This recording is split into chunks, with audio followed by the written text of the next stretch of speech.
I no longer have any trust in the institutional church, none whatsoever. That mistrust of the Catholic Church comes from a priest himself, and not just any priest. Tom Doyle has reviewed more than 1,000 clergy sex abuse cases from across the country and around the world. The myth is that the institution, the bishops, are going to be able to fix it themselves. They've been saying that for 30 years, and they haven't fixed it. 30-plus years ago, Doyle warned bishops of a real present danger in the church in his groundbreaking report, The Problem of Sexual Molestation by Roman Catholic Clergy. I naively thought that once we presented them with this information, that they would immediately get together and do something to stop it. You were wrong. I was totally wrong. Here we are 33 years later. And the same problems exist. A big part of the problem, Doyle says, is bishops still haven't held themselves accountable. The action item passes. In 2002 in Dallas, the U.S. Conference of Catholic Bishops passed the Charter for the Protection of Children and Young People.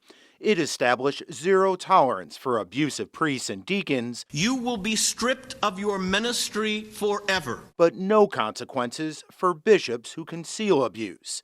It took years until 2018 for bishops to try and change that. Brother bishops, to exempt ourselves from these high standards of accountability is unacceptable and cannot stand. But a vote to make bishops more accountable was put on hold by the Vatican. And nothing changes. That's what makes the victims furious. They're sick and tired of all of it. They want action. But church leaders claim the Dallas Charter reforms worked, citing data that shows alleged abuse declined dramatically in recent years. Tom Doyle's not convinced. What the bishops don't realize is that they are zero as far as credibility is concerned. Greater accountability and transparency. He points to the rhetoric from Cardinal Daniel DiNardo, president of the U.S. Conference of Catholic Bishops. Cardinal DiNardo made a statement that bishops are going to be all transparent. Well, it's a little too late for that.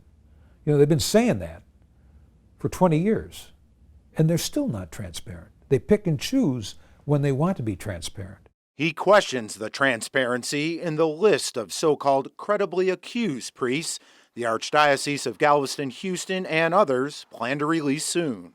The problem is very simple. The system itself, the bishops themselves, decide who is credibly accused and who isn't. So you can't really trust that. Why not? Because of what I've seen in the past. Just last month in Illinois, the state's attorney general found the church withheld the names of 500 clergy accused of sexual abuse and failed to properly investigate many of those cases. They have mishandled it consistently over the years. How is the Archdiocese of Galveston, Houston handling the list? It says a highly respected independent consultant is reviewing sex abuse files dating back to 1950. But what Cardinal DiNardo is not saying is how credibly accused is defined.